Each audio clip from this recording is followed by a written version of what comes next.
အားလုံးပဲမင်္ဂလာပါဒီနေ့မင်းအခုလုပ်ပေးခြင်းတဲ့ဟာလေးကကိုယ့်ရဲ့မွေးလာမွေးတဲ့ခုနှစ်ပေါ်မှာမူတည်ပြီးတော့ကိုကဘာကနန်းသမားလဲအဲ့ပေါ်မှာမူတည်ပြီးတော့ကိုကဘယ်လိုလူမျိုးလေးလဲဘာတွေကိုရှောင်းတင်လဲဆောင်းတင်လဲပေါ့နော်အဲ့ဒါလေးတွေကိုမင်းလုပ်ပေးမှဖြစ်ပါတယ်အဲ့တော့ comment မှာကိုယ့်ရဲ့မွေးလာမွေးတဲ့ခုနှစ်ကိုမင်းကိုချပေးထားခဲ့မင်းတခုချင်းစီကိုလုပ်ပေးမှဖြစ်ပါတယ်အကယ်၍များအခုမင်းလုပ်ပေးမှာကမွေးနေ့လေးတစ်ခုကိုမင်းအရင်ဆုံးလုပ်ပေးမယ်ပေါ့နော်ဒီမွေးနေ့တွက်လိုက်တဲ့အခါမှာထွက်လာတဲ့ကဏ္ဍကပုံ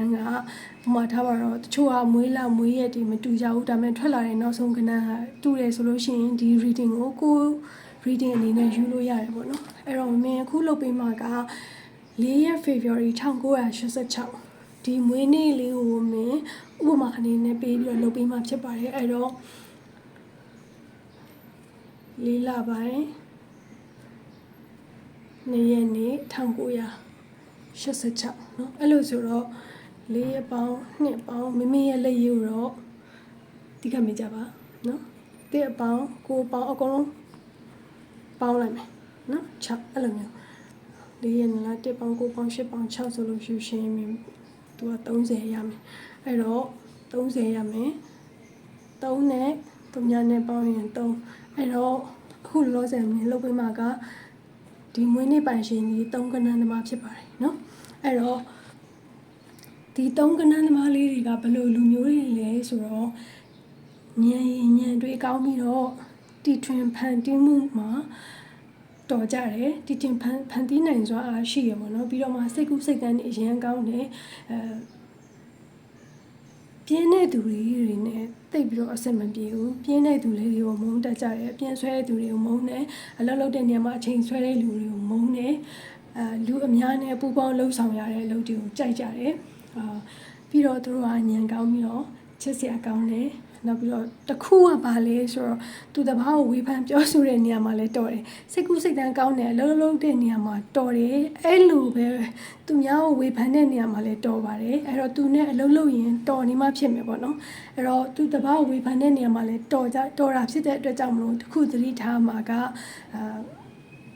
တော်ရုံတင့်ရုံပဲကိုရက်တဲ့အချိန်မှာရပ်ဖို့ကြိုးစားပါတော့ဒါမှမဟုတ်လို့ရှိရင်ဟိုမှာလုပ်ငန်းခွင်မှာတငယ်ချင်းကောင်ဆုံရှုံးတာဒါမှမဟုတ်လို့ရှိရင်လုပ်ဖို့ကံပဲဆုံရှုံးတာမလို့လားအပ်တဲ့ပြိပခါတွေရောက်လာတာမျိုးရှိတတ်တယ်ဆိုတော့ဒါလေးကိုသတိထားမယ်သူလေးတွေဖြစ်ပါတယ်နော်နောက်ပြီးတော့မှအချုံနောင်ကင်းကင်းနဲ့လွတ်အလုပ်လုပ်ရတာကိုကြိုက်တယ်ဆိုလိုတဲ့သဘော micro manage လုပ်ခိုင်းရတာကိုမကြိုက်ဘူးအသေးစိတ်လိုက်ပြီးတော့အပြစ်ပြောဆိုဝေဖန်နေတဲ့သူလေးတွေနဲ့အဆင်မပြေဘူးနောက်ပြီးတော့မှအချုပ်ပြောရရင်သူ့ကိုယုံကြည်တဲ့သူမျိုးပေါ့နော်နင်လုံနိုင်တယ်ငါနင့်ကိုယုံနေနေဒါရအောင်လုပ်လိုက်ဆိုတော့ပုံစံမျိုးသူ့ကိုယုံကြည်ပေးတဲ့သူမျိုးတွေနဲ့လုပ်ရတာပို့ပြီးတော့အဆင်ပြေတယ်အသေးစိတ်လိုက်ကြည့်ပြီးပြောနေတဲ့တထေ supervisor manager တွေနဲ့အဆင်မပြေတတ်ဘူးအလုပ်တွဲလို့ရတာကိုသဘောကျတယ် team work လုပ်တဲ့အချိန်မှာပို့ပြီးတော့team work မိနဲ့တယောက်နဲ့တယောက်အချိတ်ဆက်မိနဲ့အလုပ်လုပ်တဲ့လူမျိုးတွေနဲ့တွေ့ပြီဆိုရင် तू ကလုပ်ငန်းခွင်ကတကယ်ပြောစရာကောင်းတယ်လို့ခံစားရတဲ့လူမျိုးအဲ့တော့team work အရင်ကြိုက်တယ်သူများတွေနဲ့ပူးပေါင်းလုပ်ဆောင်ရတဲ့အလုပ်တွေကိုအရင်ကြိုက်တယ်နောက်တစ်ခုဒီ3ကဏ္ဍနွားလေးတွေရဲ့ထူးခြားချက်ကဘာလဲဆိုတော့သူများတကာတွေစိတ်ဖိစီးတဲ့အလုပ်တွေကိုအဲ့စိတ်ဖိစီးမှုအောက်မှာကောင်းမွန်ကြော်ဖြတ်ပြီးတော့လုံ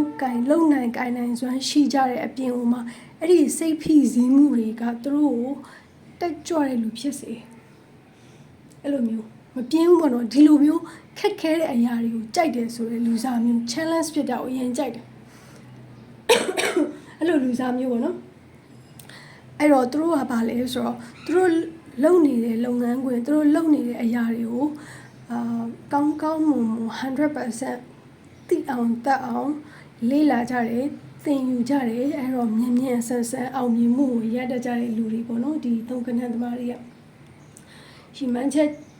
ကြီးထားတတ်မယ်တခါတလေကြလို့ရှိရင်ရီမန်းချက်ကတိတ်ပြီးတော့မထားတတ်ကြဘူးတော့နော်ဒီ daily activities ကိုမှအားစိုက်ကြတာများတဲ့အတွက်ရီမန်းချက်ကြီးထားဖို့လိုမယ် ပြီးတော့လို့ရှိရင်ပို့ပြီးတော့ပွင့်လင်းမြင်တာတဲ့အနေအထားမျိုးဖြစ်ရမယ်ဘယ် relationship မှမဆိုအောက်မှာဆရာနဲ့တပည့်ချစ်သူနဲ့မိသားစုနဲ့ဘယ်အရာမှမဆိုဘယ်လို relationship မျိုးမှမဆိုလောက်ဖို့ကိုင်ဘက်နဲ့တထေးနဲ့နော်ကိုယ့်အထက်အောက်လူတွေနဲ့တငယ်ချင်းနဲ့မိသားစုနဲ့ချစ်သူခင်ဖို့အကုန်လုံးနဲ့ကိုယ်ဆက်ဆံတဲ့လူတွေ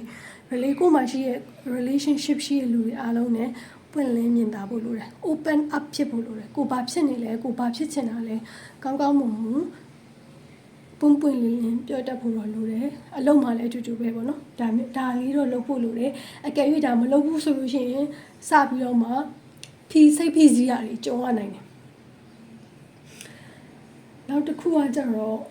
ဒီသုံးကဏ္ဍသမားလေးတွေကသူများတဲ့တမူထူးခြားပြီးတော့မှပြဿနာဖြေရှင်းတဲ့နေရာမှာတော်တယ်တီတွင်ဖန်တီးနိုင်စွာစိတ်ကူးစိတ်တန်ကောင်းတဲ့သူတွေဖြစ်တဲ့အကြောင်းမလို့သူများနဲ့မတူတဲ့ပြဿနာဖြေရှင်းပုံဖြေရှင်းနည်းမျိုးနဲ့ပြဿနာတွေကိုဖြေရှင်းတတ်ကြတယ်နော်ပြဿနာဖြေရှင်းတဲ့နေရာမှာအရင်မတန်တော်တဲ့သူတွေဖြစ်တယ်